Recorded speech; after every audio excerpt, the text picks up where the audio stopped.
All right. Good morning. Good morning. Good morning. We are back. We are back live and in living color. This is Dr. Andre Forward. Glad to be back with you. We're in session three, I believe. Yeah.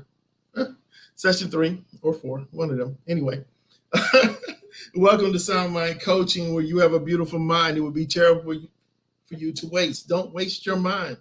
Don't waste your mind. You got a beautiful mind, ladies and gentlemen. Today, I'm going to jump right into this. I'm going to let you know right now, you need a pen and a piece of paper, pencil, paper, iPad, tablet, something that you can record. There's a lot of information today. I'm going to unpack. And I only got one person who emailed me about the list, the emotional identification chart. So everybody else just going to have to follow along. I'm going to keep moving. All right, we're going to go ahead and get started. All right, please tag, please share. Anyone, someone. Hey, Bobby, how you doing? We're going to rock and roll. We're going to rock and roll today with this. All right, so developing emotional awareness. As you see scrolling across the screen, it says intrapersonal. That means within yourself, Interpersonal means your surrounding, your social network, so on and so forth. But today we're talking about intrapersonal, developing our emotional awareness. In other words, today we're going to develop awareness of emotions. That's what we're going to do, developing awareness of emotions. So if you want to regain power, many of us don't have power over our emotions, how to manage our emotions, because we have just out of conditioned, just flow with whatever hits us. And we don't think. We're not thinking. We're not thinking. We're not processing. So today I'm going to give you the tools to take over and have power over your emotional state. And by doing this today, you're going to be able to, you're going to be able to notice you're experiencing an emotional state. I'm going to write these down. You're going to notice, okay? Just give me a minute here while I type this up in here. I'm going to put it across the screen. So these are things that we have. In order to have power, we have to be able to understand that we're in an emotional state, or we're entering into an emotional state. Hey, Keish, how you doing? Okay, so it's vitally important, Please also do me a favor and go to the YouTube page and just do Sound Mind Coaching. You'll see my man here. Let me drop back right in the middle there where you see SMC. You'll see that little symbol with the hourglass. The magnifying glass over his brain. Because we're examining our mind. So number one, we're going to notice you're experiencing an emotional state. A lot of times we don't realize that we're experiencing an emotional state because we're so used to it's just been a part of us. So we're gonna unpack that. So you're gonna know that. Okay. All right. Number two, the second bullet point is you're going to be able to identify what it is. You're going to be able to identify what it is. Very important. Very important. How can you take power over something, control over anything, if you can't identify what it is? Okay? So you're going to be able to identify the emotional state that you're in. Watch this one. You're going to be able to know what to expect. Thank you, Shanta. You're going to be able to know what to expect. Number 3, you're going to be able to know that. Okay? And then the other bullet point is know how to influence a new emotional state.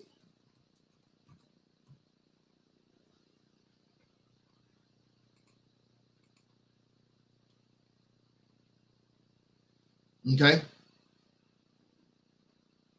You got your pen and you got your paper, Keys. You're going to need it. You need it. No distractions. Pen to paper. Okay? That's what we're going to need today.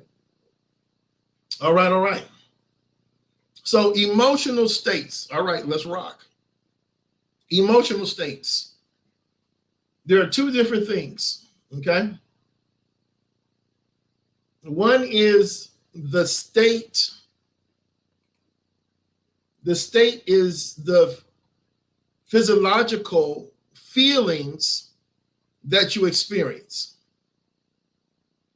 okay? The state, the emotional state is the physiological feelings that you experience. Okay, we're going to stop and chew right there. Okay.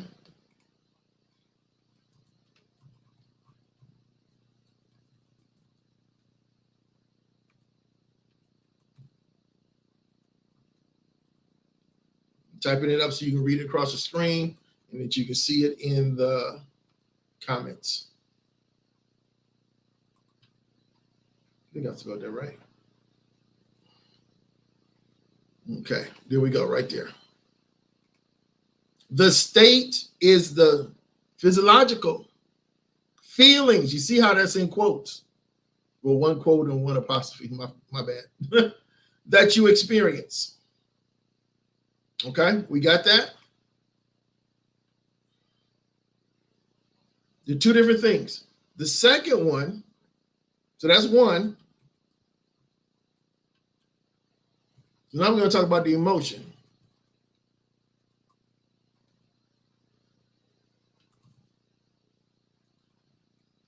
Oh, this is going to be so good right here. So I'm going to take my time today. And if you have, if you guys have to leave or whatever, and, catch up where you left off. All right, this is going to take a minute to digest here, okay?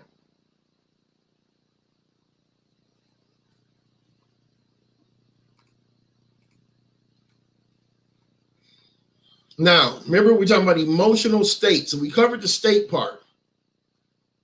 It's the sociological, it's the feelings, the physiological, excuse me. It's the physiological feelings that you experience from the emotion. Now, the emotion is the psychological interpretation or label you put on the state. Okay?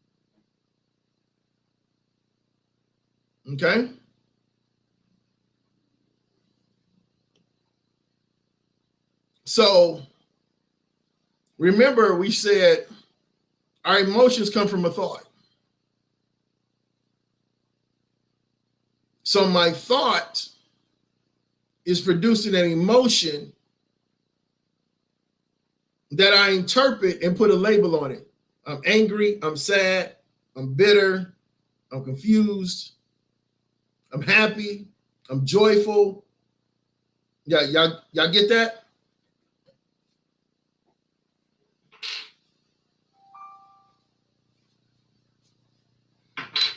Hit me up with a 1 if you understand that. Okay.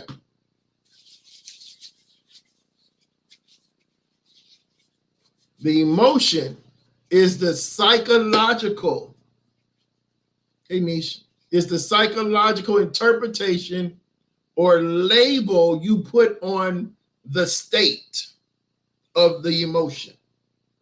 I'm angry, I'm sad, I'm upset, I'm tired, so on and so forth. Okay? So, all right. Please tag somebody.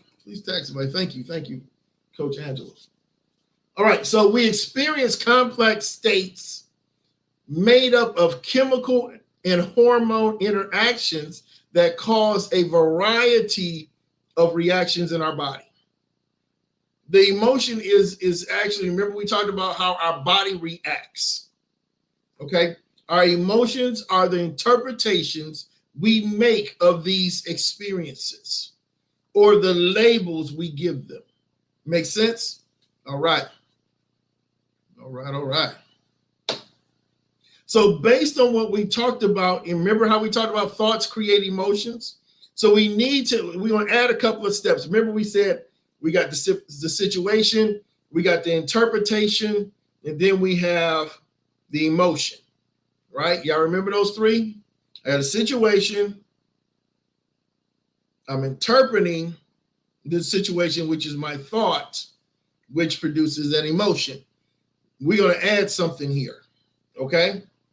We're going to add something. So there's a situation,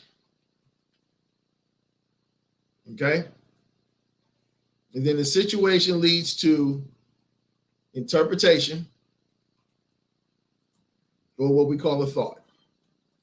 And that leads to, now we put in the state. Okay? What is the state? Y'all remember what we just said it. The state is what? The state is, remember? It's the feelings. It's the psychological feelings, sociological feelings, right? Okay. So from the state, we go back to interpretation, but this interpretation is the label. Now we have an emotion.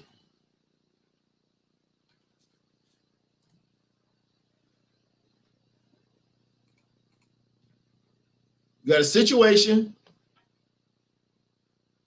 Now we have the interpretation or the thought, which brings us to a state, which is our feelings. And then we label it. And that's how we get our emotion. Okay? Y'all with me? So what this means is the body responds to the thought first. Then our minds interpret the reaction.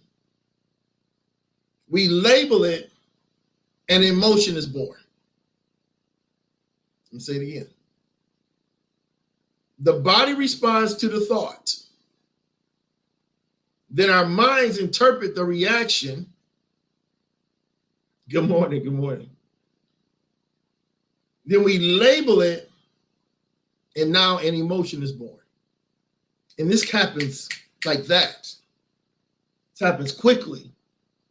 We've been doing this for so long, we don't even know we've been doing this. I don't know where Clifton Bryan is.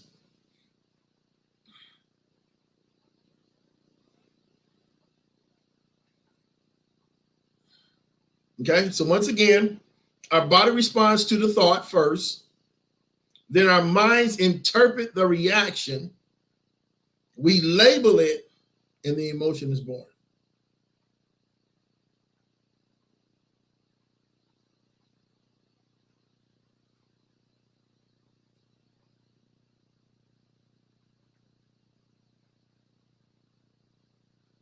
All right.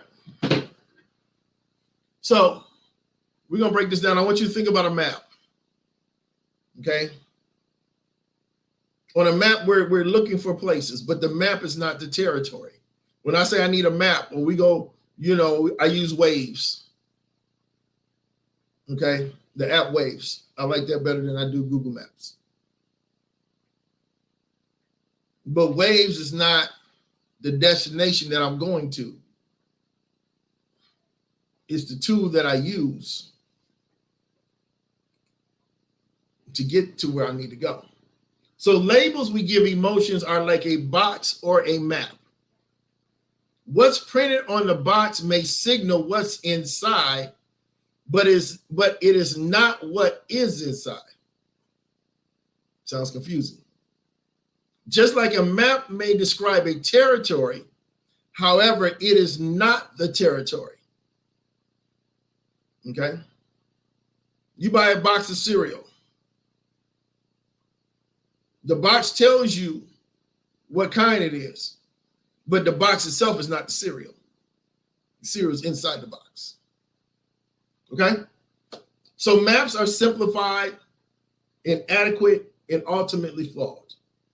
It would be like eating a menu. None of us eat a menu, right? In the same way, what we call anger, the word is not the experience. Y'all catch that?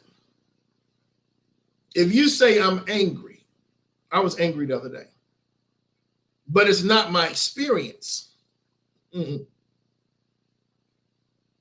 It's what I associated with the experience. Saying you love someone hardly does the experience any justice. In fact, all words are simply signposts pointing toward meaning. Good morning, woman of God. For example, the word tree is not a tree, right? The word tree is not a tree. So, what is an emotion if it's not a map? Well, it's not a thing either. You see, labeling an experience as an emotion makes it seem like a noun, N-O-U-N, noun.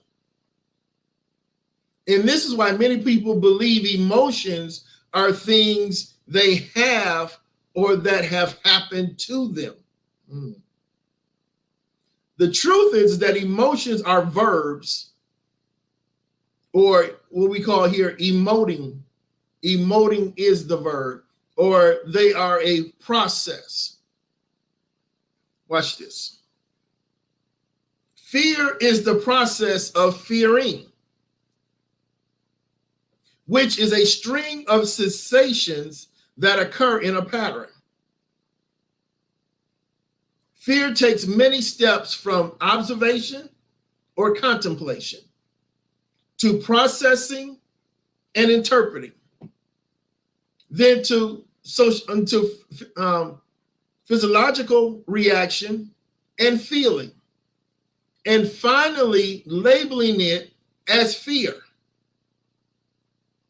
That's a lot. It's a lot of processing. Fear is the process of fearing, which is a string of sensations that occur in a pattern.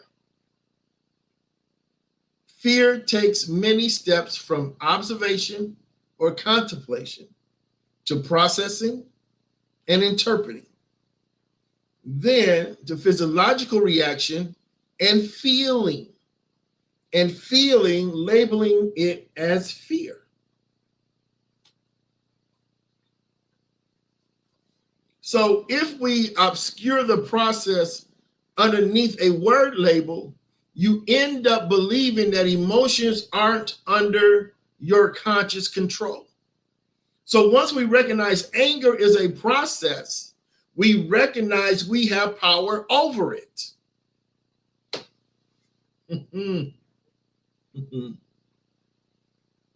Okay. Last week, I said, those of you who want this emotion identification chart, email me and I'll send it to you. Only got one email because it's going to be hard to, it'd have been better if you had it to look at it. So now I need you to think about, and I'm going to type these 4 categories of this chart, and then maybe that'll help. So first one, I'm going to talk each one. There's 6 labels I'm going to talk about. Okay. Label is what we call the emotion.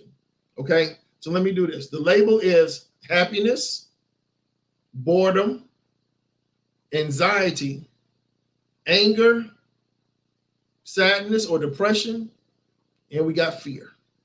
Okay. So the label right now, what we're going to do, let's do label 1. Label 1 is happiness. Okay.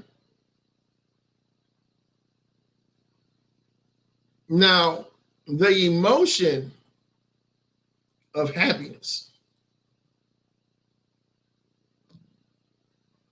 is intense positive feelings of well-being, pleasure, contentment, delight, joy, optimism, and gratitude.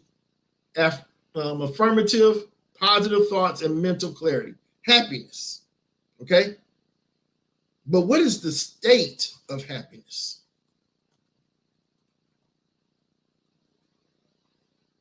The state of happiness is head held high. Because if most people, if you're not happy, your head is down. So it's your posture.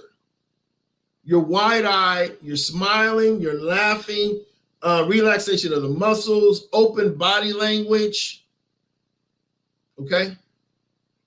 And then the behavior. What is the behavior?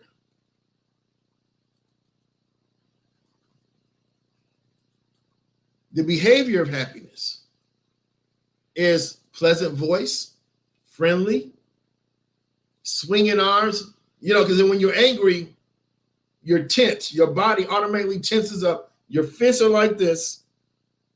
So when I'm dealing with my kids, first thing I try to do is get them to breathe, try to get them to calm down, and I grab their hands.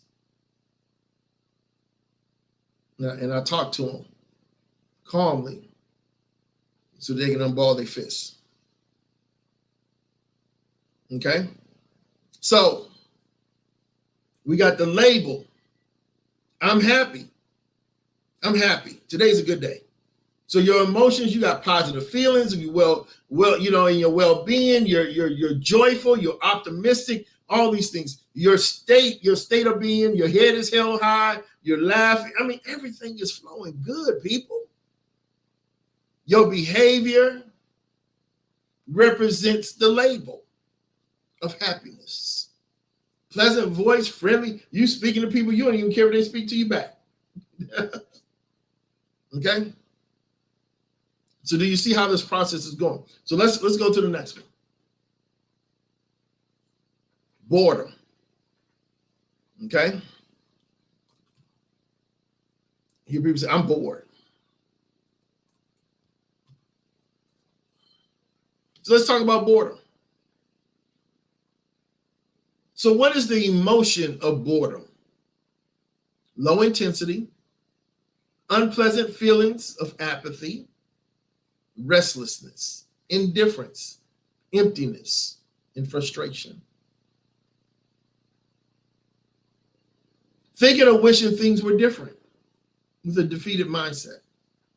So those are the emotions associated with the label of boredom. So let's look at the state of boredom. The state of boredom: low energy, slump posture, smirk or frown, low eyes, shallow breathing. Totally different from happiness. What's the behavior to boredom?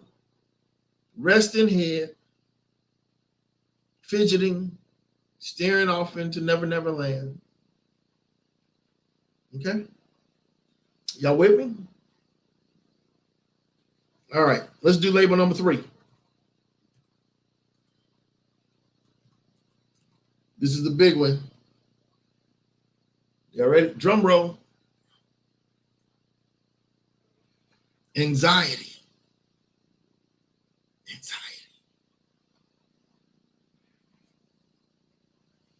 So what's the emotion to anxiety? Vague, unpleasant feelings of distress, uneasiness, stress, apprehension, nervousness, thoughts of uncertainty and worry, racing thoughts, zoom, difficulty concentrating and remembering. These are the emotions associated with anxiety.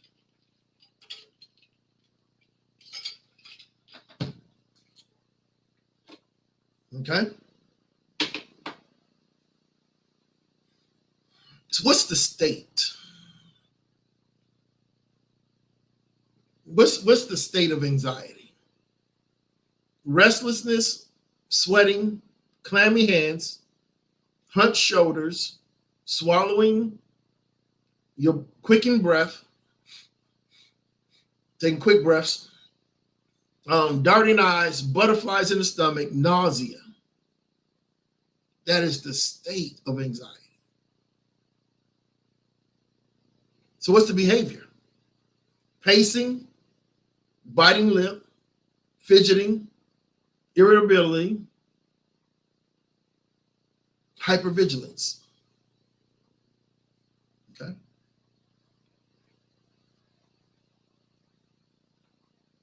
All right. Label number 4. The one that I mentioned, listen, we gotta really understand this. Anger it's a natural emotion. It's a natural labor to be angry. We think I'm angry, like, oh my God, like the world's coming to an end. It's right along with happiness, boredom, anxiety, anger. It's okay to be angry. So let's check out the emotion of anger. Intense, uncomfortable feelings of hostility and hurt. Make you want to bust somebody upside the head. Feeling out of control. Thoughts of blame and resentment. Difficulty thinking clearly or rationally.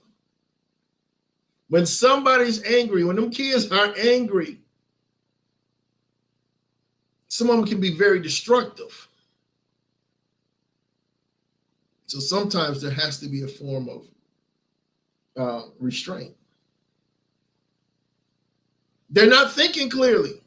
They're not thinking right. An angry person, if you don't know how to control your emotions, regulate the thoughts. Tell me how many of us have not felt when angry, we felt uncomfortable, we were intense, we had feelings of hostility and hurt. Feelings are out of control. Thoughts of blame and resentment. These are real emotions, people. So what's the state of anger? Now remember we talked about our emotions come from what? They come from our body, right? It's how our body reacts. So think about, as a state, the state of the emotion is your body speaking back to you. So hopefully that makes sense.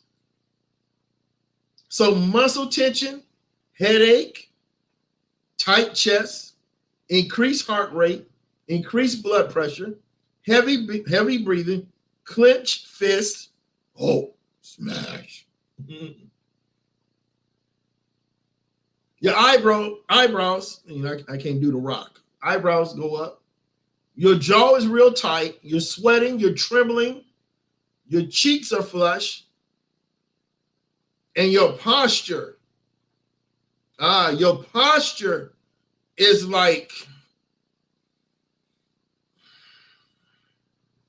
you're ready to do some damage.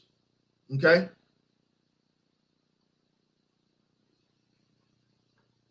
Which produces the behavior. Okay? So anger, we got the emotion of anger. Now we have the state, or what our body is responding to. Now this is the behavior. Loud voice, yelling, cursing, sarcasm, pacing, sometimes aggression, hitting a wall, throwing an object, or lashing out at a person.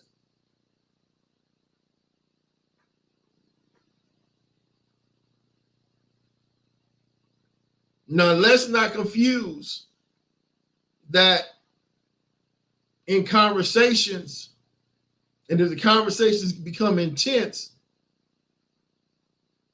and your voices start to raise, start to get louder, sometimes it's just who you are. Sometimes you may need to check and see if you're getting angry.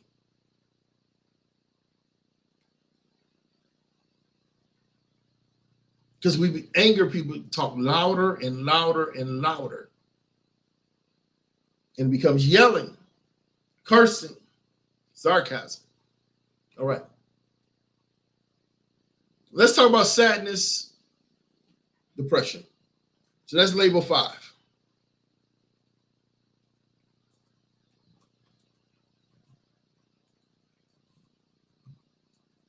Sadness or depression. So what are the emotions of sadness or depression? Feelings of intense pain and sorrow, guilt, unworthiness, disappointment, helplessness, loss, grief, numbness, meaninglessness, loss of interest, defeated thinking, and difficulty concentrating and remembering. So even that part alone with that sadness and depression, remember, defeated thinking, difficulty concentrating and remembering, that almost fits in with anxiety. Because anxiety too has difficulty concentrating and remembering. So what is the state? What is the body posture? What does our body give it off about our sadness or depression? Slump posture, hunched shoulders, long face, slow movements, pouting, body aches, crying, shaking, crossed arms, fatigued, upset stomach, monotone voice. This is what our body is doing when we say that we're sad or we're depressed. So what is the behavior? Curling up into a ball, that little fetal position, laying around, withdrawing, irritability, all these things are associated with sadness or depression. All right. Let's do number 6 here. Y'all should know what this is. Fear. Fear. What is the emotion of fear? Intense feeling of dread, impending doom, or panic due to a perceived danger or threat. Paranoid or worst case thinking, hyper focus on the object of the fear.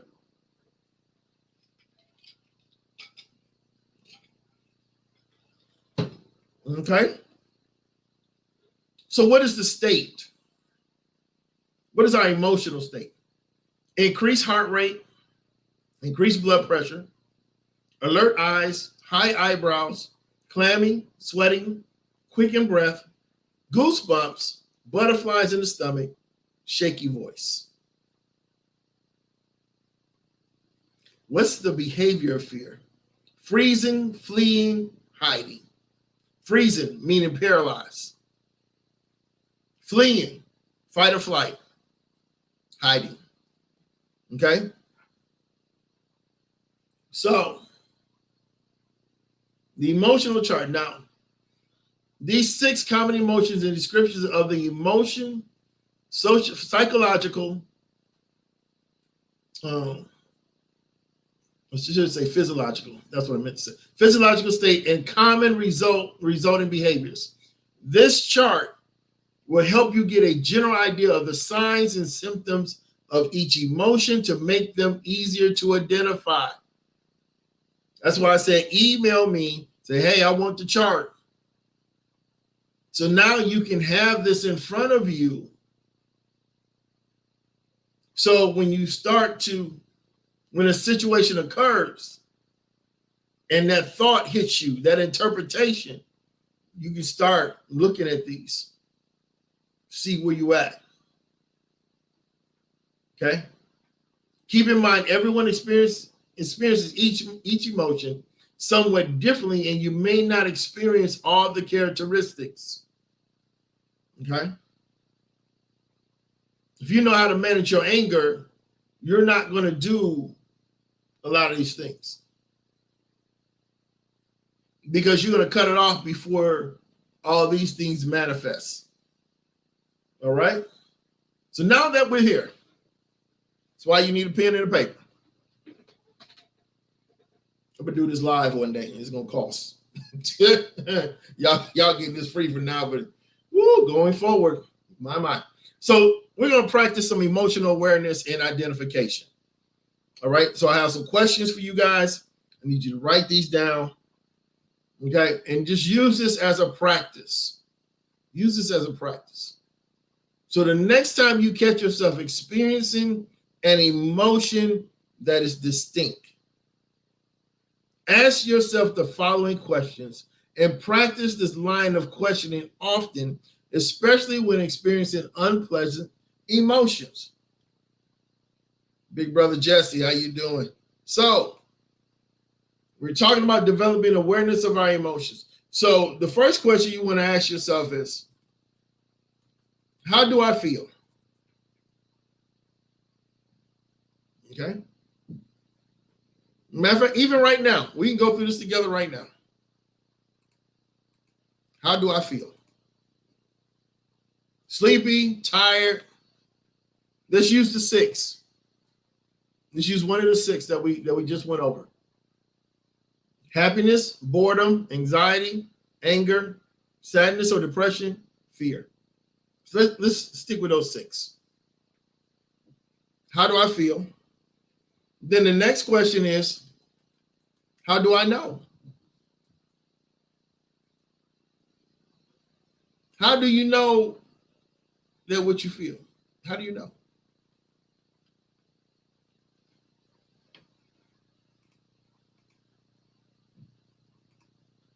Then you want to ask yourself,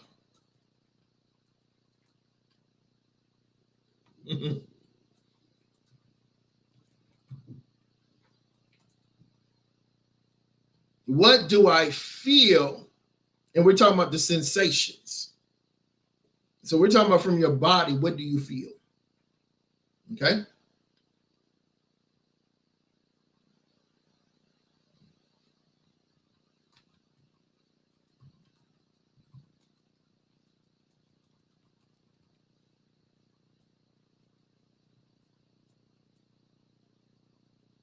Now, how do I feel it?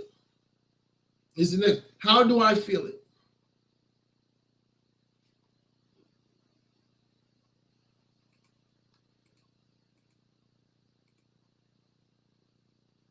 We're talking about location. Where in your body? Where are you feeling this?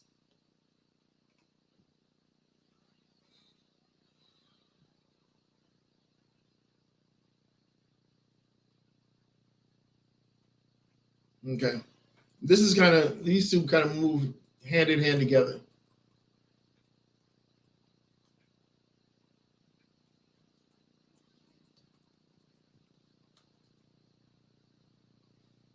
Where in my body did it begin, or where did it move to? Thank you, Coach A. Thank you.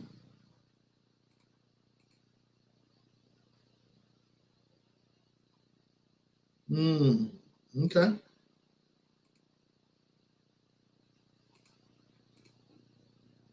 Where in my body did it begin, and then where did it move to?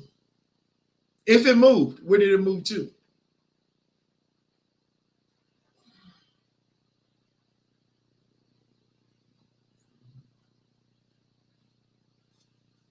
We have one comment from the head or the body, usually in her head or in her body. Okay. Now,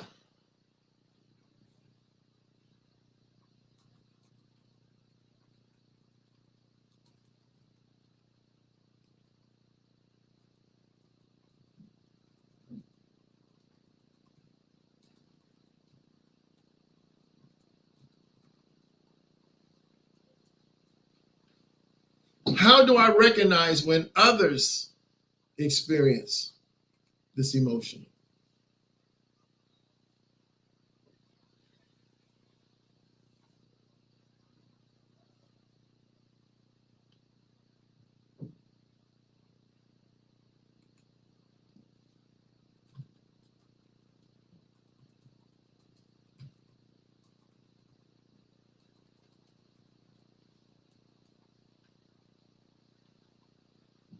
Okay, how do I recognize when others experience this emotion? Okay, see it on the expression. What about this one? Here's the next one. Do I notice any of these signs in myself? It's easy for us, or it's easier for us to point these things out in someone else, but can we be honest and notice any of these signs in myself? Okay. All right, all right. Now we're going to come to the last question of this one.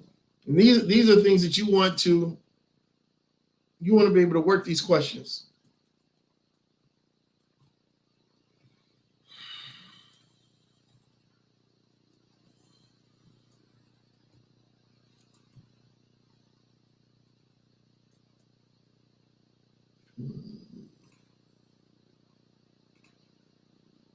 Okay.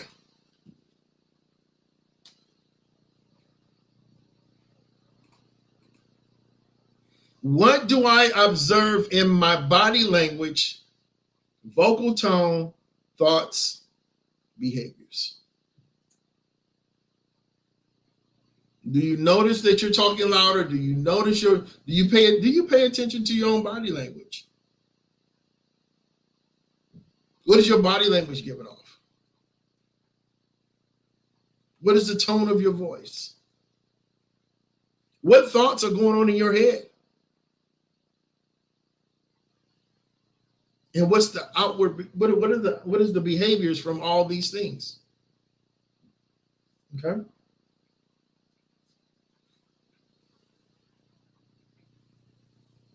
So with all of this right here that we went through, what are your current emotions trying to tell you? Emotions are like red flags, trying to get your attention and communicate to you something about your life experience or environment that needs to be addressed. Okay. That's good.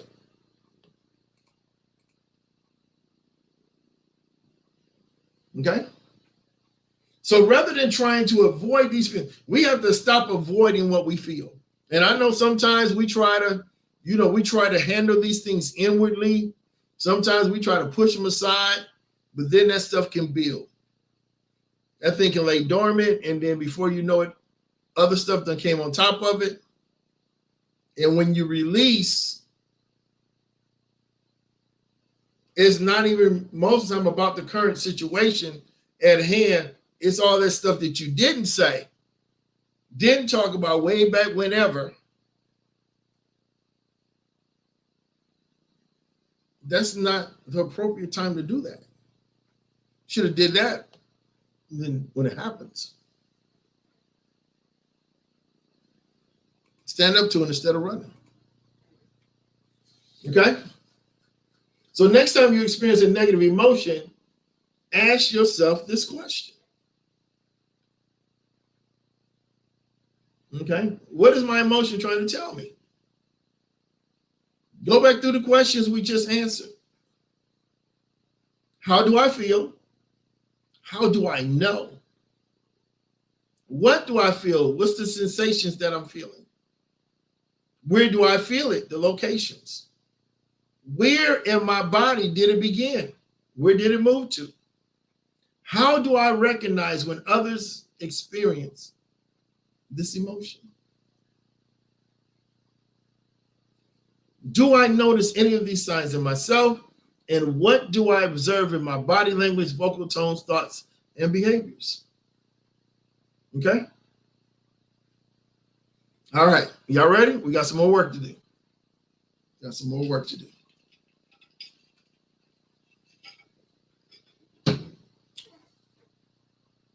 So now we're moving to identifying underlining thoughts. Okay? This section is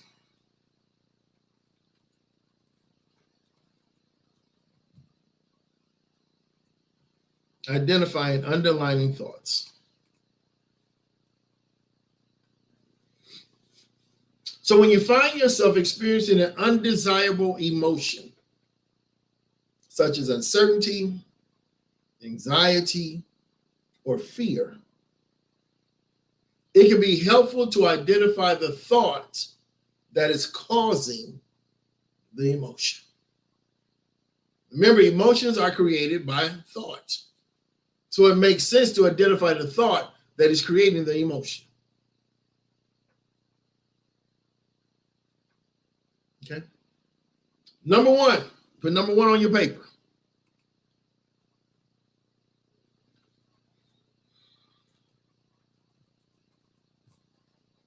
Oops. Assess the severity of the emotion.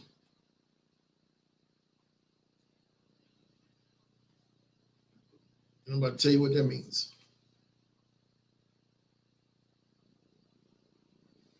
yeah, we're going to school today.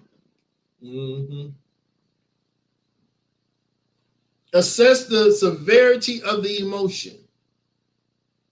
If it is minor or fleeting, consider simply distracting yourself and thinking about or doing something else.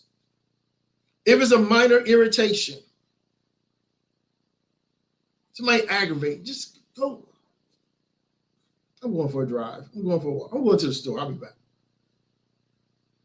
I gotta be brief. Emotions without intensity are easy to redirect. And focusing on them may worsen them. Whenever we keep dwelling and dwelling and dwelling, it intensifies the emotion, and because we keep focusing on it, we're not redirecting, so it can make it worse. But if the emotion comes up regularly, if this is a regular emotion that you're going through, you have to take a closer look. You got to take a closer look. Because why am I feeling this day in and day out? Why am I thinking about this? Because the thought is creating the emotion. 2, identify the emotion.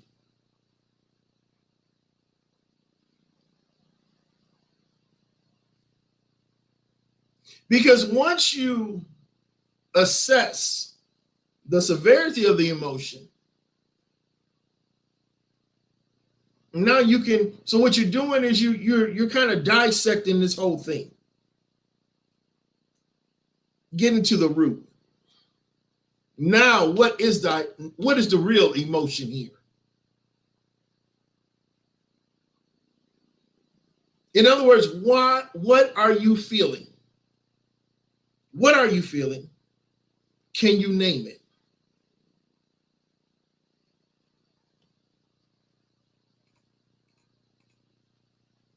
Can you name what you're feeling?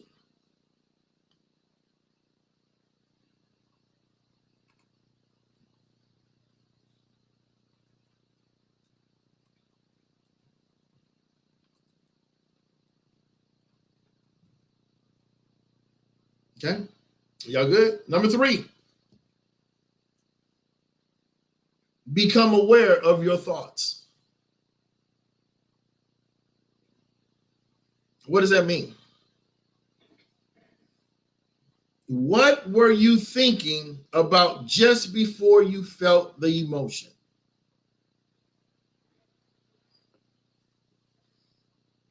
that's in some of the behavior training, even at school.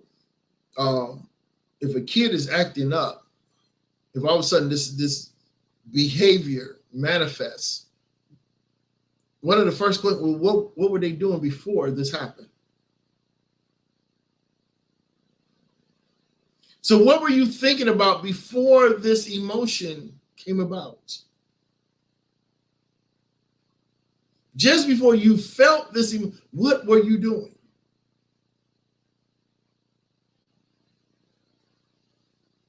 Yep. So all that money you giving to the doctors, you can send that right to me.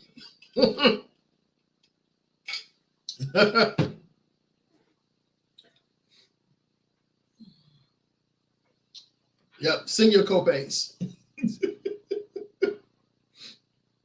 Okay. So with number 3. So what were you thinking about just before you felt the emotion? Is this a clear, obvious link between what you're thinking about and how you're feeling? Okay.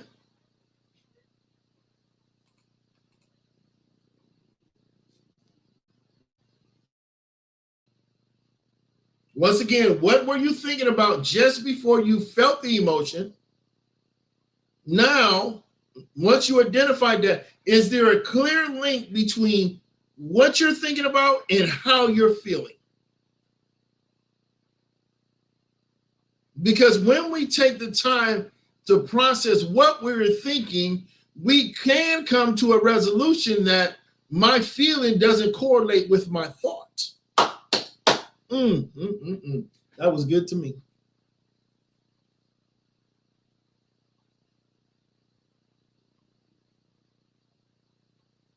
Okay. So here's 3B. We did 3A, 3B. Here's B.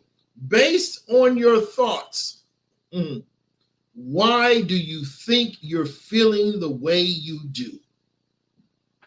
Told you I was heavy today. So I'm going to take my time.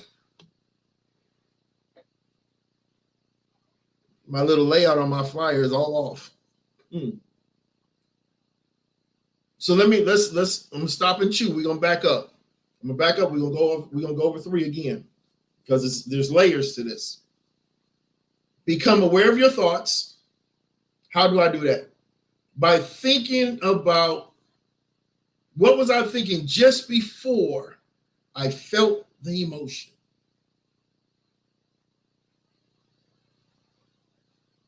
All right, so you write that down. This is what I was thinking before then.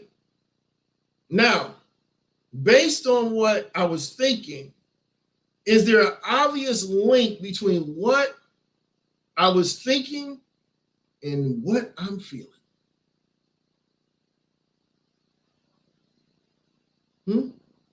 We're talking about developing awareness of our emotions.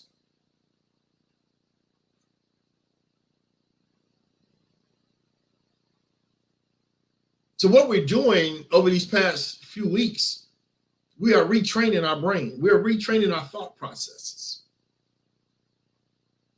Okay?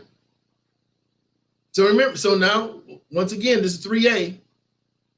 Is there a link between what I'm thinking and what I'm feeling? And now, based on my thought or thoughts, why do I think I'm feeling the way that I do? Inquiring minds want to know. Okay? How you doing, Yolanda? So we're going to stop and chew on that.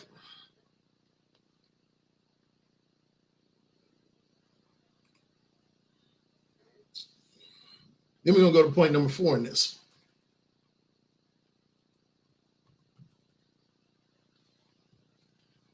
Y'all ready? Y'all ready?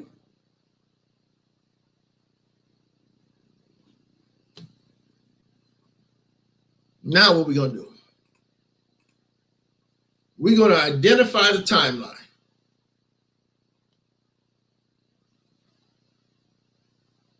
we're going to identify the timeline. So I want you to ask yourself, is the object of your attention, and what I mean is what you're thinking about, is it happening now? Or am I thinking about the future or the past? So we need to identify the timeline. Is this something that's happening now? Is this something that's happening past that is affecting my now? Or is it something that's in the future that I'm allowing to affect my now? Y'all got to go back and catch last week.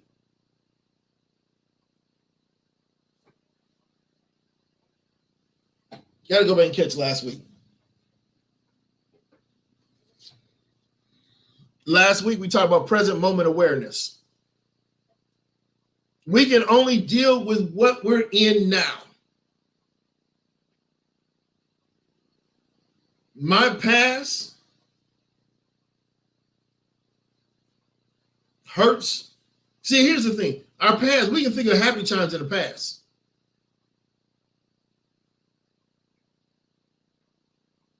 That's fine. It's the bad experiences of the past that hinder many of us today. Why? Because we're keeping them in our now instead of leaving them in the past. Thank you, Shantae. There you go, Keish. There's the link.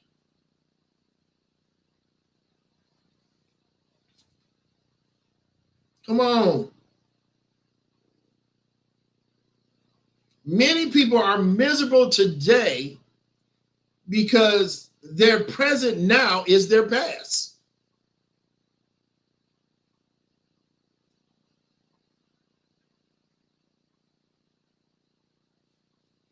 All right. Y'all wait till we identify triggers. We get into that in a few minutes. So what is this identify the time? We're going to talk about identify the time. Once again, let me repeat.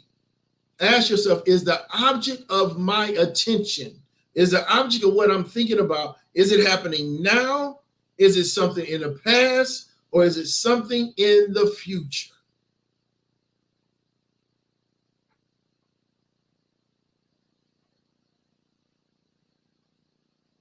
See, as long as we keep living our now, which is actually our past,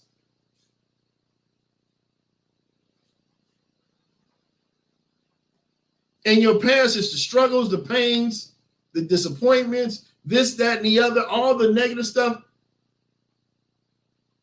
then your day after day is going to be gloomy. It's going to be a struggle because you won't live in the now, because your now is the past, and the past is gone.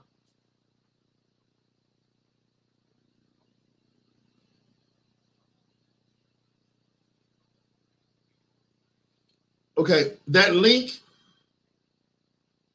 Mr. Shonda, that link that Shantae Best just posted, watch that one. It's going to answer your question. Okay? Yeah. If you're having problems with it, let me know. If you're having problems getting to the link, but that's the link from last week. Yep. She reposted it.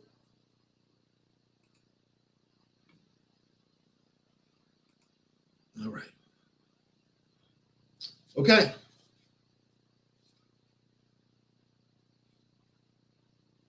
It's hard for us to move forward because we keep our past in our current. We're keeping it in our now.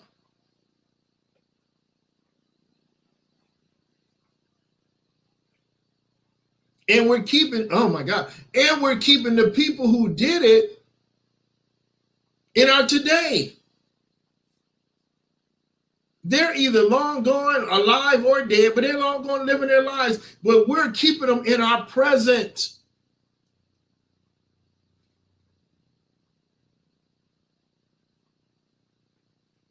So your life is a struggle. Mentally, you're struggling. You want to be free. You can't be free because you can't release. You won't release. It's a choice. You won't release. You won't release.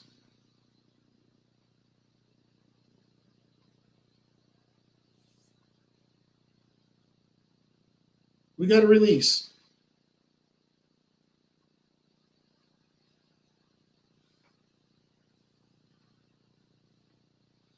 Okay.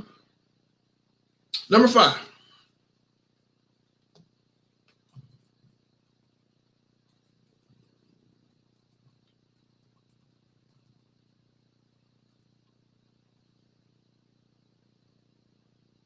Determine if action is necessary.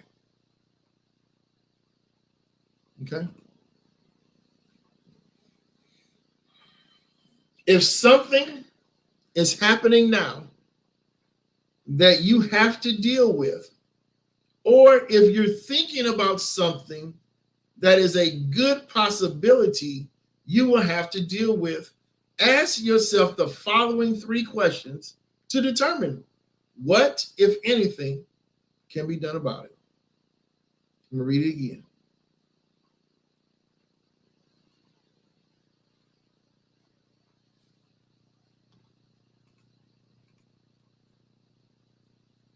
Very true.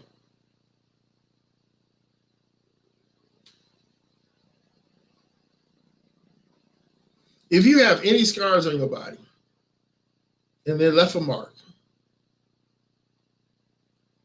you can probably remember when that scar came from. You probably can remember the timeline of that scar.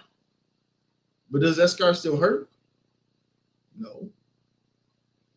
It's healed.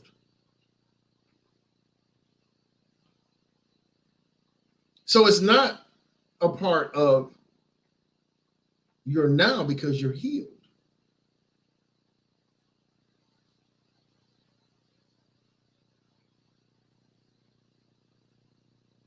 This happened once upon a time, but there's no pain because I'm healed.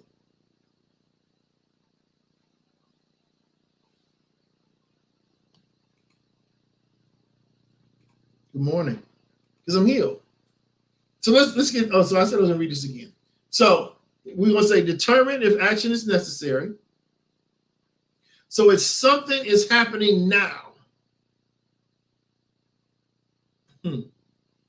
If something is happening now, if this emotion is happening now that you have to deal with, or if you're thinking about something that is a good possibility you would have to deal with, then ask yourself these questions.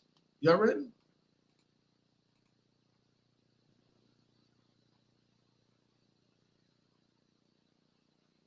Absolutely. Now here's the thing about triggers.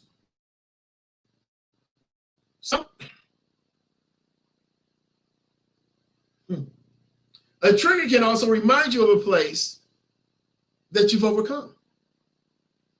We always look at triggers as negative, but say in a conversation, somebody's talking about something and it takes you back to a place where maybe you experienced the same thing, but you're healed from it. I'm healed from that. So sometimes it may not be a trigger.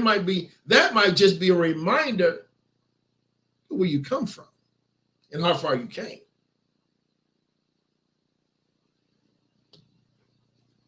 That's good though. All right. Y'all ready for these 3 questions? Here we go.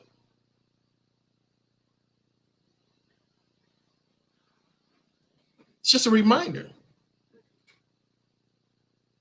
I was ministering to a guy who was dealing with a narcissistic wife. It didn't trigger pain for me of what I went through when I was with that person. But how my bad situation then prepared me to how to minister to him now. And when I was done ministering, I wasn't like having flashbacks of my ex, and I wasn't doing no. It reminded me from what I was hearing from him, what he was going through, so I can identify with him and help minister to him, both from past experience and the Holy Ghost.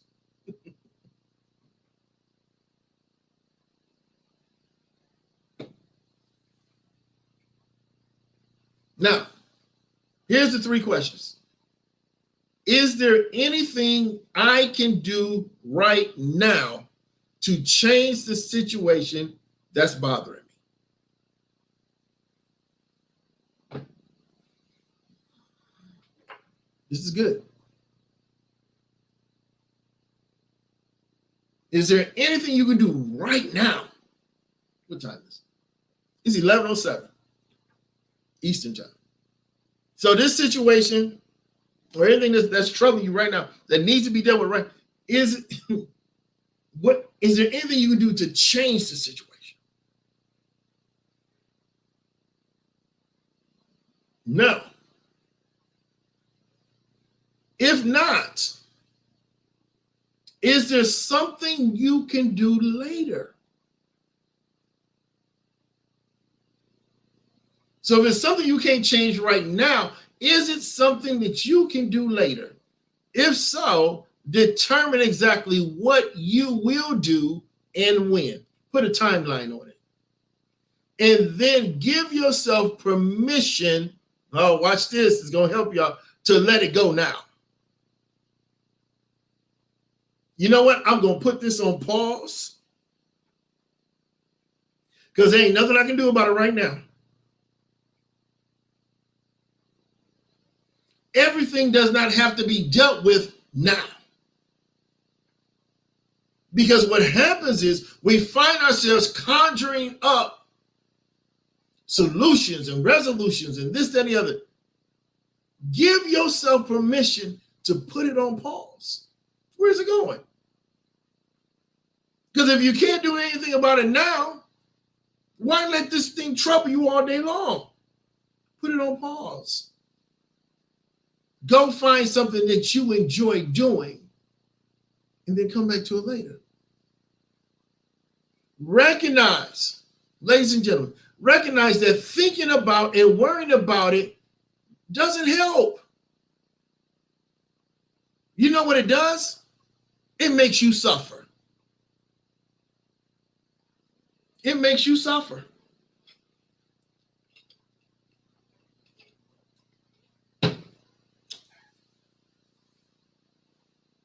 So why worry? Why get all this? Why allow all this turmoil to build up inside of you when there's nothing you can do about it now?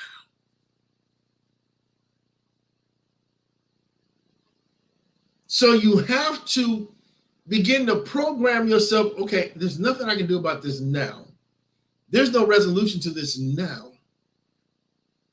So I'm going to give myself permission to come back to this later. Especially if it ain't life and death.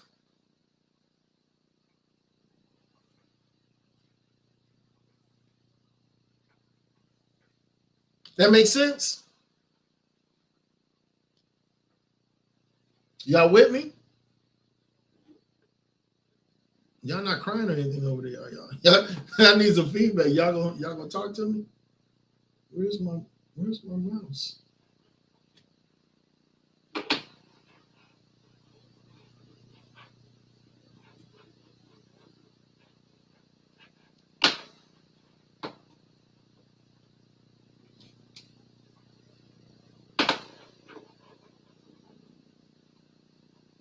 All right.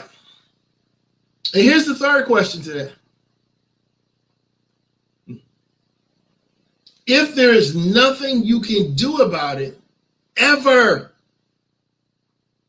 if there's nothing you can do about this situation, period, not now, not later, and you can't, there's just absolutely nothing you can do, ask yourself this question.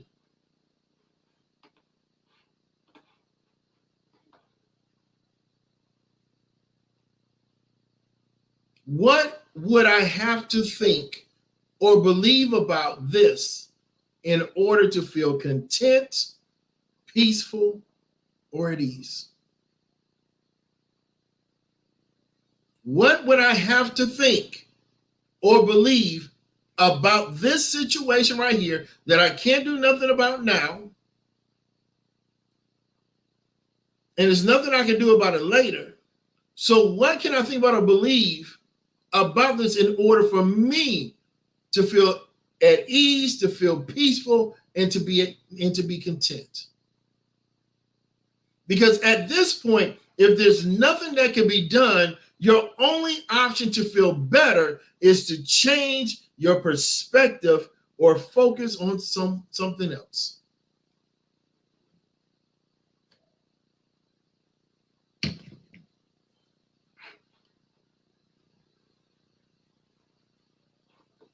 There we go. Yep, hard process. I agree. Because of the fact that it can have a lingering process. But I want y'all to understand this. You have a free will. And you can be intentional about shifting your thought. We all have that ability. Change, shift. Go to the movies. Go treat. I'm going to get a pedicure. I didn't even think about it, but I'm going to get a pedicure today. That's what I'm gonna do. I'm gonna let somebody work on me. Maybe a man. Oh yeah, maybe a manicure too. So you have to be the woman God said right here. Be intentional about shifting. There's nothing I can ever do about this. So let me come to a realization of accepting this. It may not be as easy as I'm talking to you guys. But I'm not going to because right now on this Saturday, this is our now. This is our now. I know I got things to do tomorrow. I know I got to preach. I got to do it. But today, I worry about tomorrow when tomorrow hit. But today, my now. You don't want your now to be consumed. Do you not know that once today hits midnight, it's a new day? You can't get Saturday back. August 2nd. Today's the 2nd. September 2nd, I'm sorry. You can't get September 2nd back. And the last thing I ever want to do, Andre Forward, is to have a wasted day. I don't want a day of irritation. I don't want a day of frustration because I'm an optimistic person. And what happens is I get mad at myself for allowing whatever. And that's how I do every day. I just, no, we're not doing that. Remember a couple of lessons ago, we was talking about Bob. You know, your thought has a name. So my thought is Dre. Be like, Dre, no, we're not doing that. No, no, we're not going there.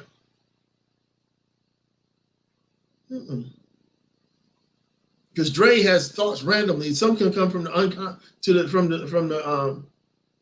unconscious realm. No, we're not doing that. Today's Saturday. There's a couple of movies I ain't seen. There's some things I gotta do. No. And if it's still simmering throughout the day, I'm gonna tell you it's fine. Let it simmer. It's better than boiling over. It's better than having it on high heat and it's just bubbling all over the place and you just spewing and vomiting and all of you emotional vomiting, emotional bowel movements all over. No, if it's gonna simmer, let it simmer. That means it once was up here, high alert. Now it's simmering, so it's coming down. It's coming down. And as that's coming down, you can put something else that's coming up.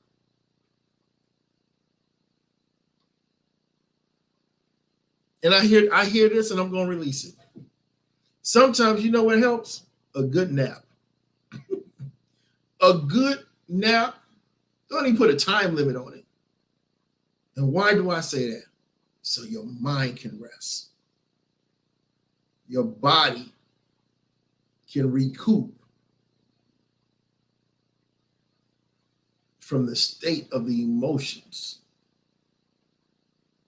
So sometimes a good nap.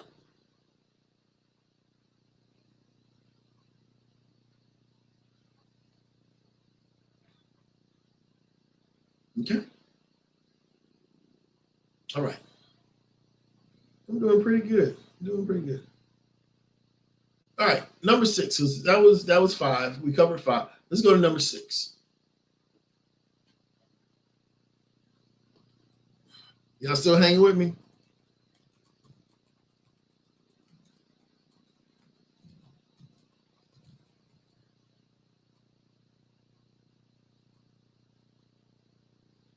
Y'all see that what we're talking about today, all this is an inner work. Intrapersonal. Developing emotional awareness about yourself. Intrapersonal. We're going to get to the interpersonal about our surroundings. But we're working on us. Okay? So we're going to assess the validity of your emotional reaction. Uh-oh. What is that? If you are having an emotional reaction to an immediate real life situation, ask yourself whether the severity of your emotional response is equal to the severity of the actual situation. I'm going to read it again.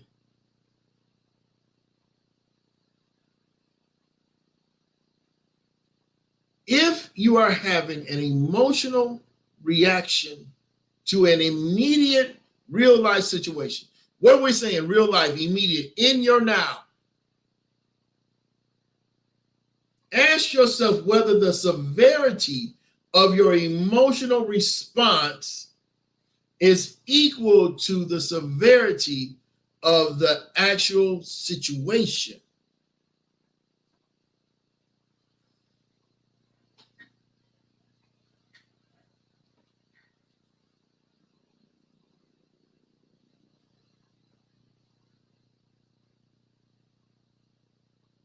Stop and chew. We're going to stop and chew.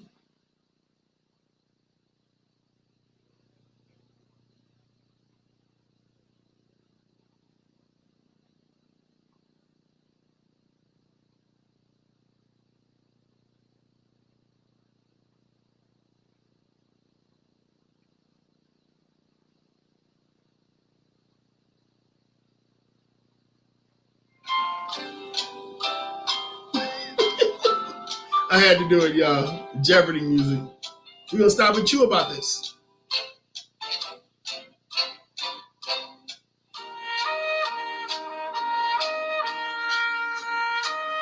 All right. I had to do that.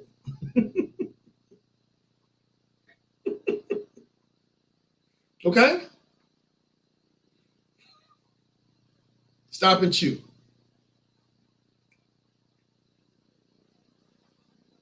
Does that make sense, though? Is it making sense that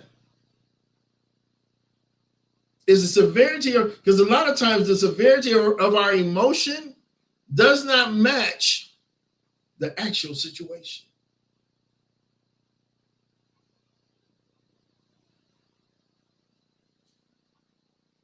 A lot of times it may not balance out. So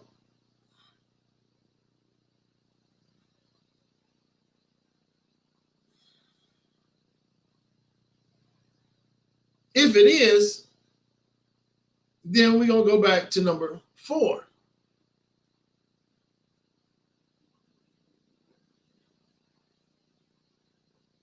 Identify the timeline.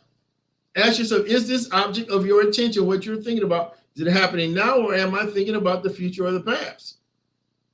Okay?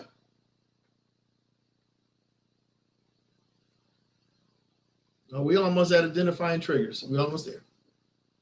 But if it is not, such as you're having a meltdown over dirty dishes or spilt milk, this is a sign that something more is going on here.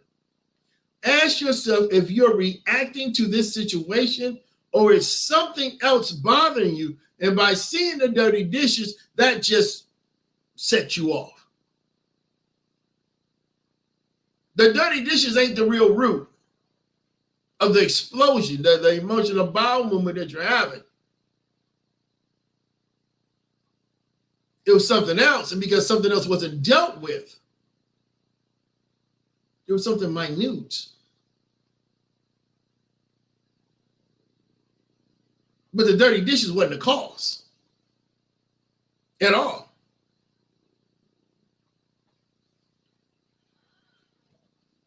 Your kids not doing whatever, and you yelling at them and stuff, that you taking it out on them, it ain't them.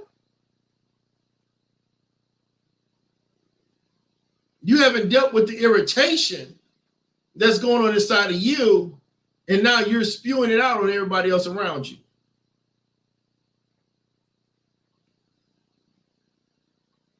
There are situations that we encounter that don't have a quick solution, that don't have an immediate, right now, black and white, clear-cut answer.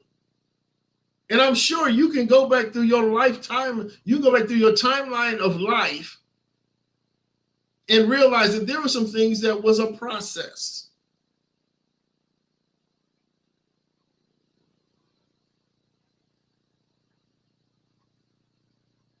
Okay? All right, so let's go to number 7.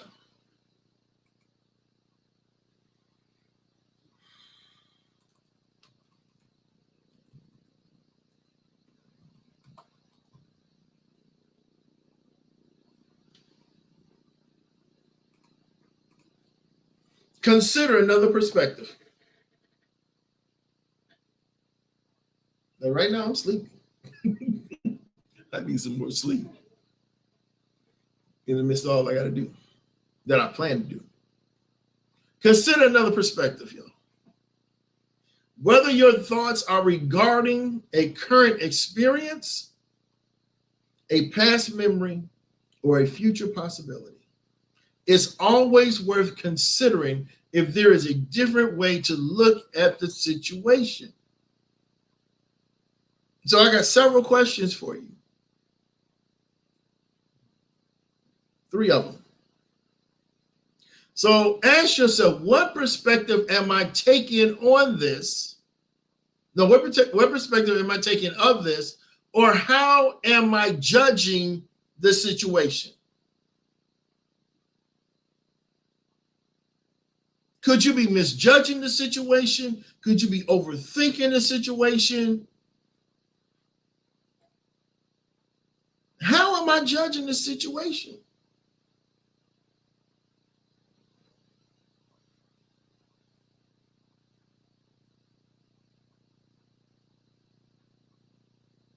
Then the next question would be, how does that make me feel? See, everything is coming back to you. It's coming back to me. Everything is intra. I'm say it again, it's intra. So how does that make me feel?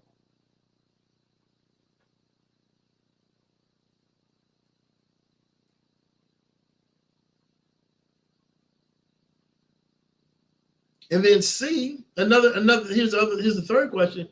Is there another way I can look at this? Is there a silver lining, another perspective?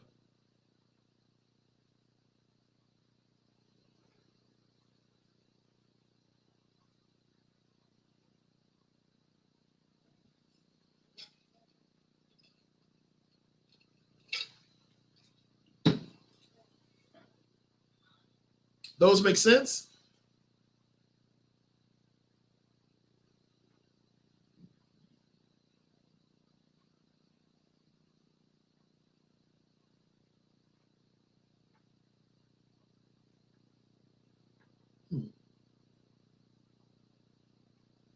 Okay. We good? We good? All right. Here we go.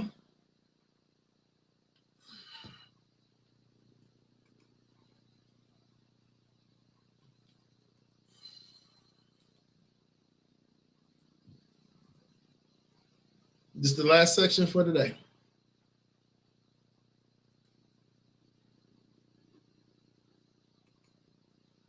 Identifying triggers. Ruh-roh, George.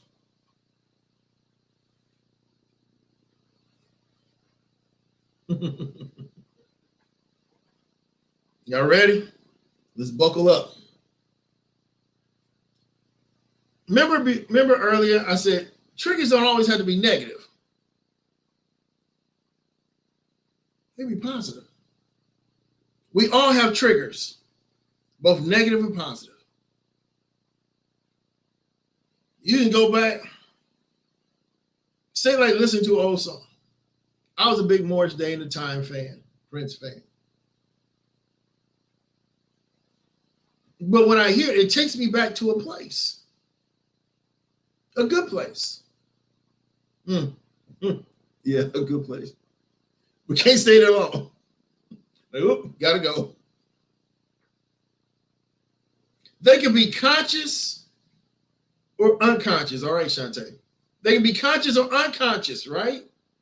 These triggers. Well, they're unconscious because we don't know they're there until we hear something, see something, and then it pops up. When they are conscious, when the triggers are conscious, they can be easily identified. More obvious or conscious triggers include a specific conversation topic. They include a person, a song, a smell, or anything else that we know makes us emotional or react a certain way. And I'm going to read down again. I'm going to read this again to y'all. We're going to chew on this for a minute. So when the triggers are conscious, they're conscious, they're present with us. They're easy to identify because they're more obviously came from a specific conversation, a person, a song, a smell, or anything else that we know makes us emotional or react a certain way.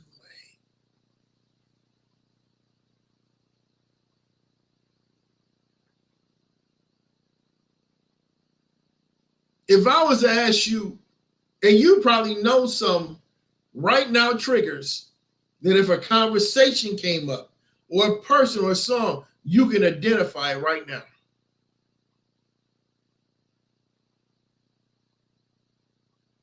I bet you get a lot of triggers from social media. Bet you get a lot of triggers from Facebook.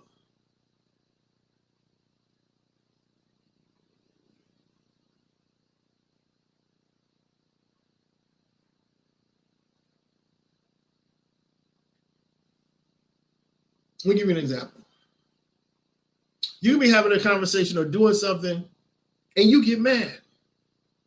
You get defensive or anxious for no apparent reason. You aren't aware of what made you feel that way. And so often you blame the person you're talking to or the situation you're in, when the real reason for your reaction is that the situation triggered a learned reaction in your brain. It can be frustrating. However, it's important to keep in mind that these triggers were originally created by your brain as a way to help us be or help you be efficient with your responses to the world around you and ultimately to keep you safe.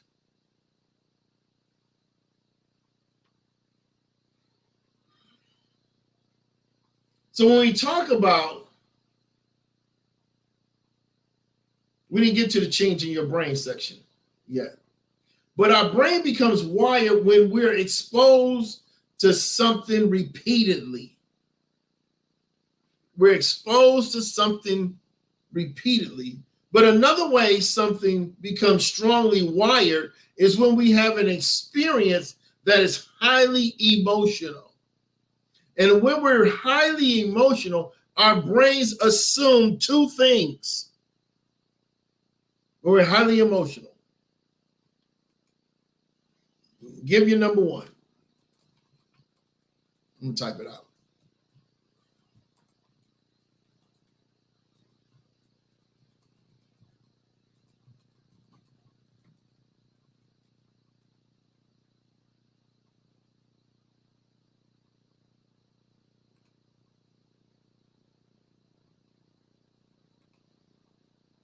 Here's the first one. Whatever is going on at the time is the cause of the emotion.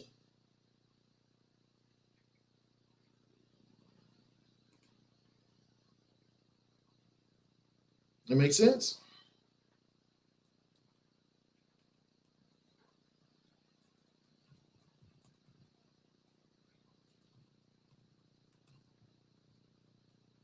If I can spell. Ooh, excuse me.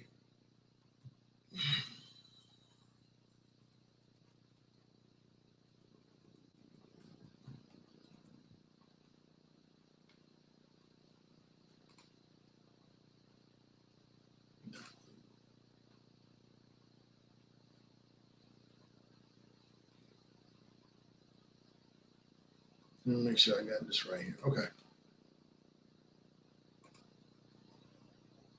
And then the second part our brain can assume is remembering that this thing is associated with this emotion is important.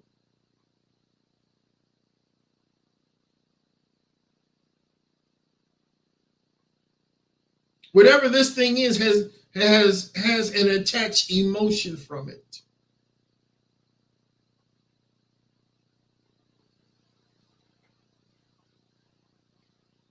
But I want to let you know, whatever that thing is and whatever that emotion is, when you can see it from a healed place, that's what I want to say. When you see it from a healed place, you can change that emotion to that situation. Why? How? Because you control it, because it's your mind. I'm healed from that place. So even when something may trigger me to go back there, I'm like, okay, fine, I'm good. That doesn't bother me.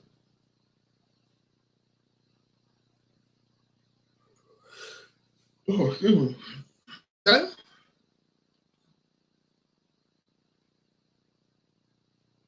If you got an ex-husband, ex-wife, whatever, for me, because I have grown kids, so sometimes there's the reuniting because of the kids. It don't trigger all this stuff. You are ex. We're done. We got kids. We share kids.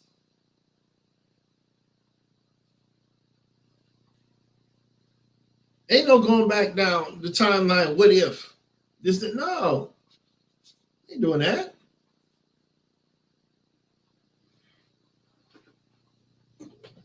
Let me tell y'all something. What ifs are not reality. That's a post. What ifs are not reality. They're not a reality. What if we did this differently? Then you still have a different result that you don't even know. Well, if I'd have done this with my kids, okay, why beat yourself up on what ifs? And now you're going to label yourself, I'm sad because if I'd have done this with my kids, you don't know that. Stop creating stuff that makes you batty. All right, I had to take this home here. Okay, so once the situation, okay, the place, the person, or the thing is programmed into the brain with a certain emotion attached to it, this same thing becomes a trigger. Oh, are you guys with me? I just explained to you how these things come about. I just gave you the answer on how these triggers are formed because it's programmed in your brain with a certain emotion attached to it. My God, y'all should pay me today. Are y'all there?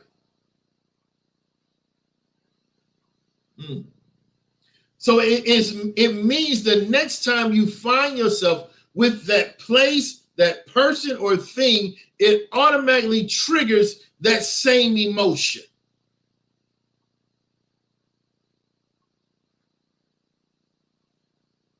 I am not playing with y'all today.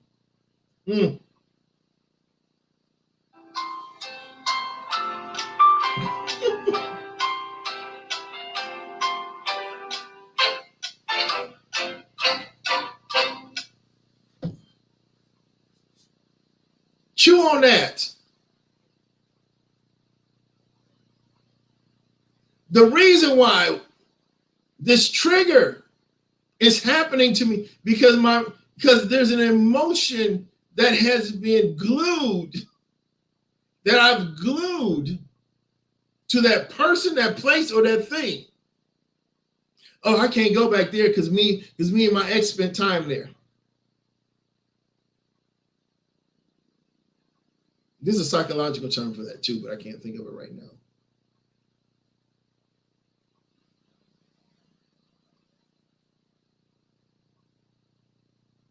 Have you ever heard of a redo?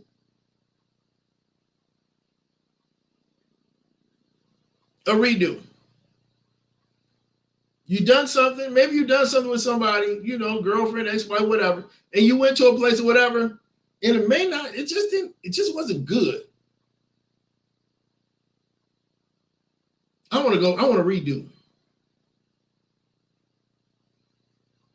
Because I didn't have the good time I expected to have or I wanted to have when I was there. I want to redo.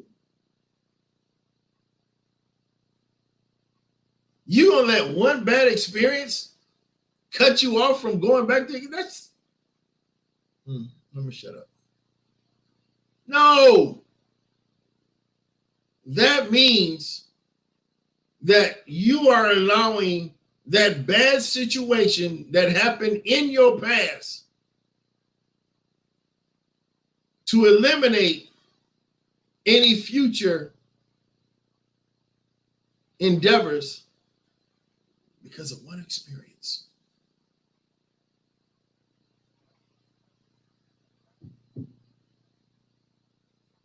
Not I.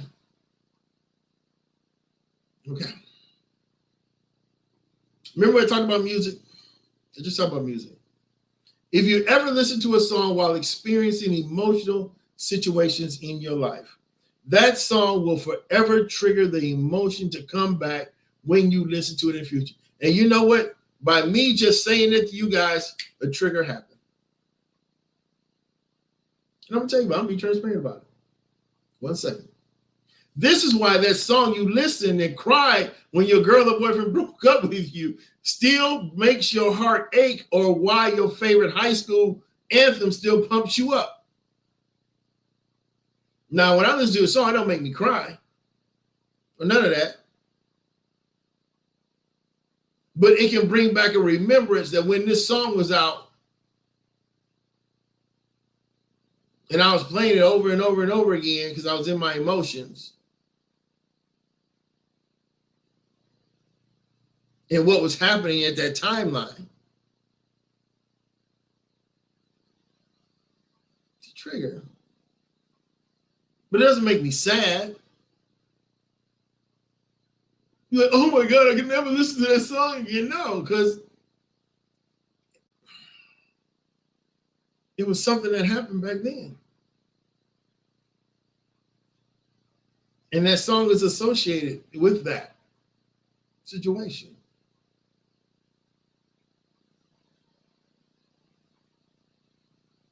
So the song triggers a particular situation in Andre's life, but there's no state of pain or resentment or bitterness which caused a behavior, a negative behavior. No, it's just a remembrance of a moment in time.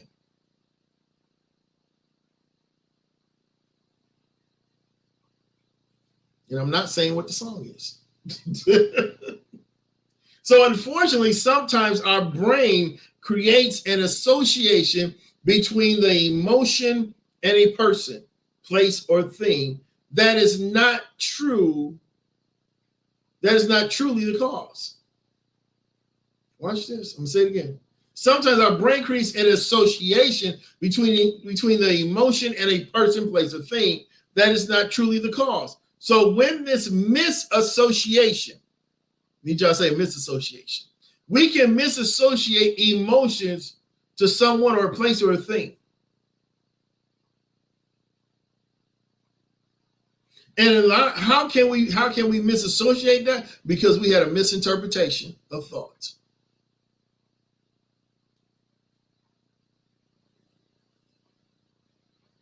So when this misassociation happens, the faulty wiring in our brain can do more harm than good. For example, if your parents told you we need to talk, every time just before you got in trouble, then in the future, if a friend or spouse says we need to talk, you're immediately become defensive. You heard it when you was growing up with your parents. Uh-oh. Y'all know that when we need to talk. I think all of us is all right, what is this about? Anxiety build up, stress builds up, all the other stuff. We need to talk. What we need to talk about? Defense.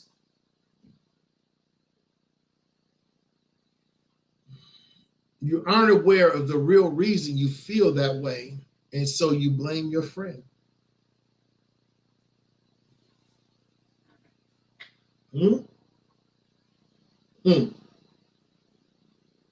key people, ladies and gentlemen of the jury, the key, you know I'm sleepy. The key to recognizing your negative triggers is to become a student of your own emotions.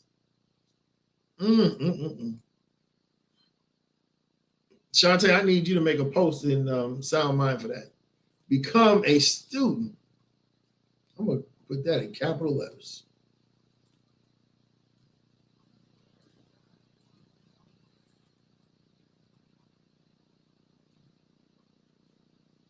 Become a student of your own emotions.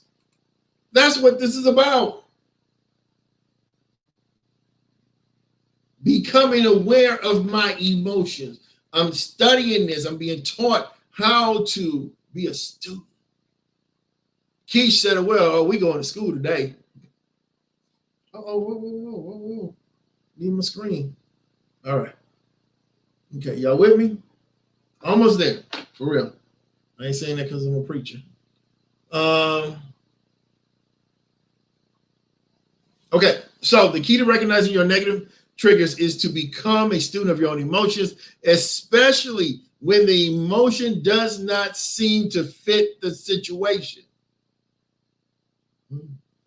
We have to stop being so quick to attach an emotion to a situation without making sure our interpretation of thought is clear and precise.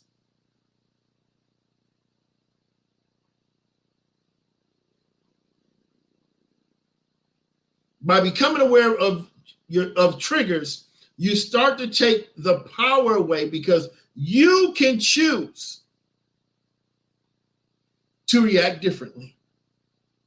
Instead of reacting automatically, you get to choose. If we just take milliseconds to ask these questions about the situation, you can choose your emotion.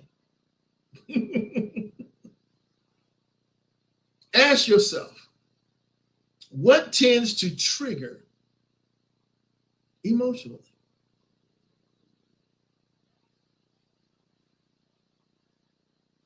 What tends to trigger you emotionally? Then for each one, consider in what way you react to those triggers and whether the reaction is appropriate or reasonable? All right, I'm going to get into the last page. So, ask yourself these questions. Y'all ready? How could I react differently? How could I think differently, feel differently, act differently? How could I react differently? How could I think differently, feel differently, act differently?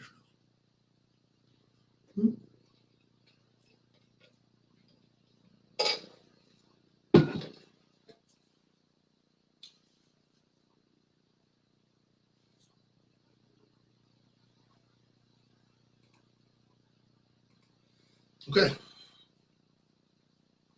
Y'all ready? What people trigger me? What people trigger you?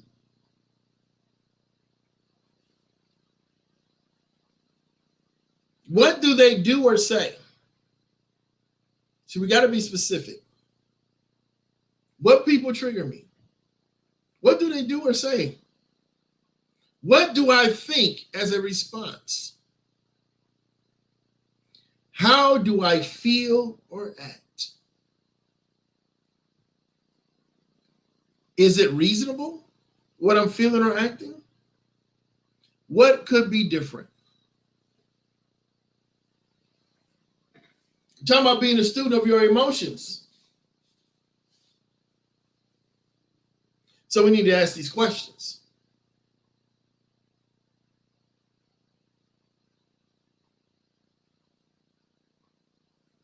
Okay, we're going to go to the next one. What topics of conversations trigger me? Why do they trigger me?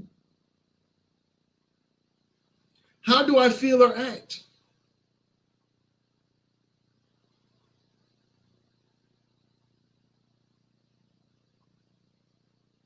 What could be different?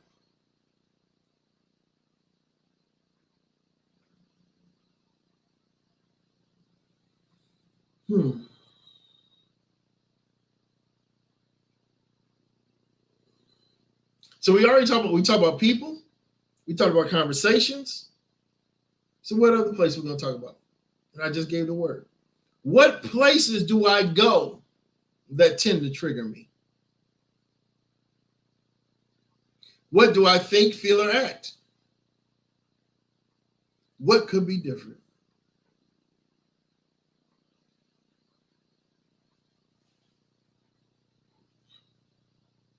So these are questions. I'm going to go back over them.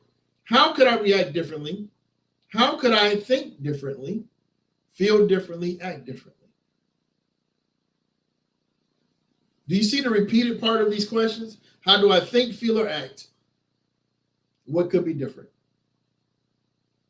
In conversation, that triggers me. Places, that triggers me. People, that triggers me.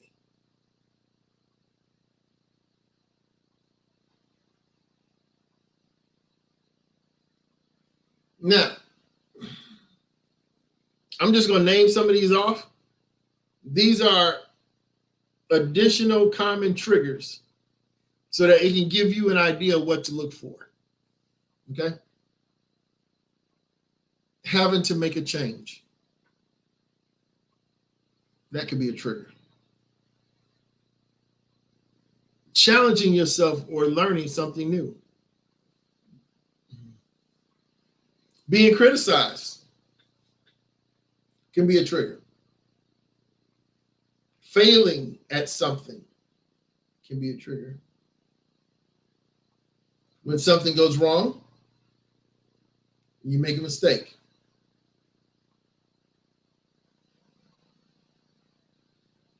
When you make a mistake in front of others,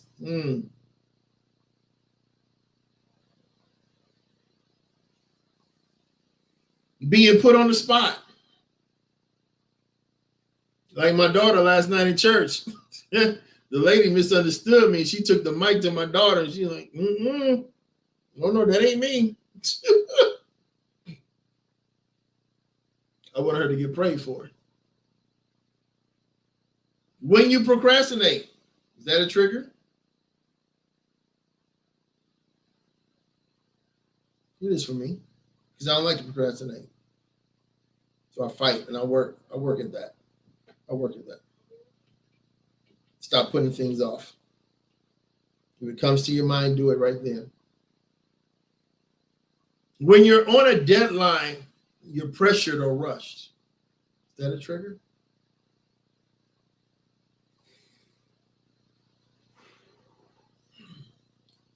How about this? When your reputation is at stake. People lying on you, character assassination, all the other stuff. Is that a trigger for you? Does that make you angry? You get hostile, you get intense. Then, of course, what other triggers can you list?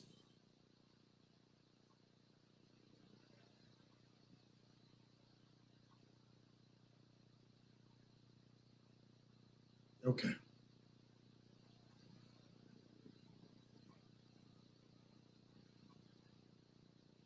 All right, we're going to stop there.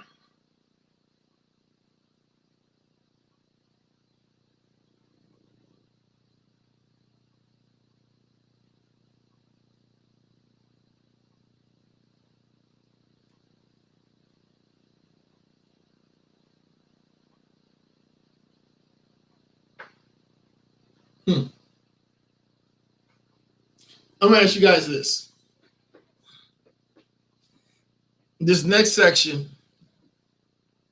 is called quality and safe problems. Quality versus safe problems. And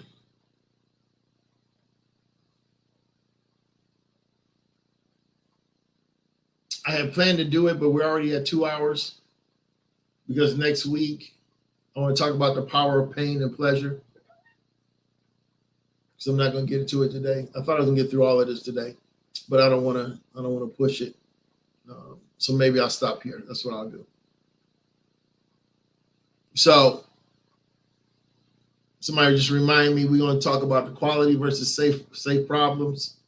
It's uncovering quality problems. Okay. And then we're going to talk about the power of pain and pleasure. And then we'll switch to the next subject. Okay. All right. This has been Sound Mind Coaching. Any questions, any comments? Okay. If you guys, I'm going to say this again. If you guys want the emotion identification chart, all you have to do is email me.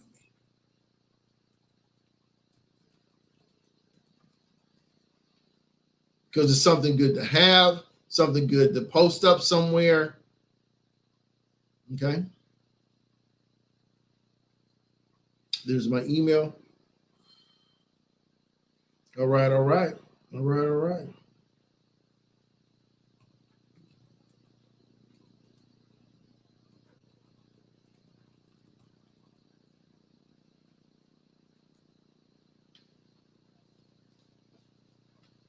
I'll put it there. If you wanna bless me for the work and the teaching today, this is heavy. I hope it helped you guys. PayPal me /Sound Mind Coaching. It's right there. If by chance you want to do it, if you want to do it by Cash App, I need you to put in there for Sound Mind Coaching in the comment section. But if you want to do Cash App.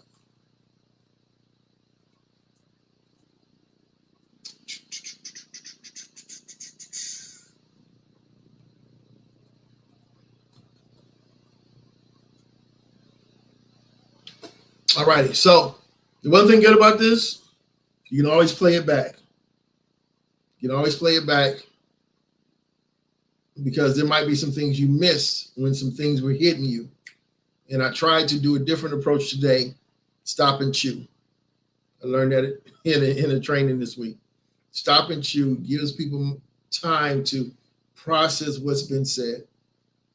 And I'm learning to repeat a few things because then it gets into your ear gates and it starts it just goes a little deeper. What's being said is planted a little deeper and more secure. Okay. All right. So I appreciate each and every one of you. We will be back next Saturday. I'm excited. We're going to wrap up developing emotional awareness. And then we're going to talk about managing emotions. Okay? We're going to talk about managing emotions. It's going to be good.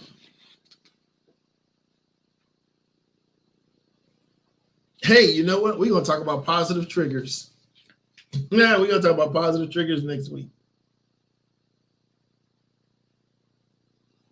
And we're going to talk about restructuring your feelings. Uh-oh. Yeah, this is some good meat right here. All right, I appreciate each and every one of you. If you don't know my saying, I'm about to give it to you right now. You have a beautiful mind, and it'll be terrible to waste. So I'm asking you, don't waste your mind. Don't waste that God-given mind. We got to train it. We got to, we picked up a lot of stuff through our environment, this, that, and the other. So let's not waste this mind that we have. There's a lot of things we picked up through life that was not good or healthy. So with that being said, you guys be blessed. Have a great weekend. Come out tomorrow. I was going to say, sound my coach. Come out tomorrow for Liberation Church at 2 p.m. All right, 2 p.m. in the city of Hazel Park, 1405 East Pearl Street. And also join us online. There is a word. There's a part 2 from last Sunday. So make sure. Okay? Make sure we do that.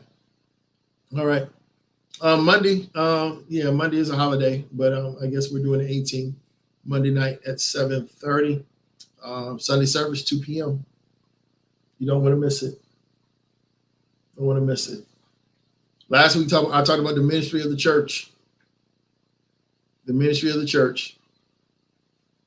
And tomorrow I got something else to go along with it. And Monday night, 7:30, we're going to talk the 18th. Coach Angela and myself, we will be together.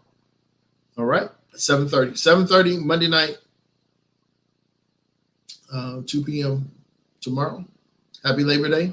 Be safe, and be aware of your surroundings.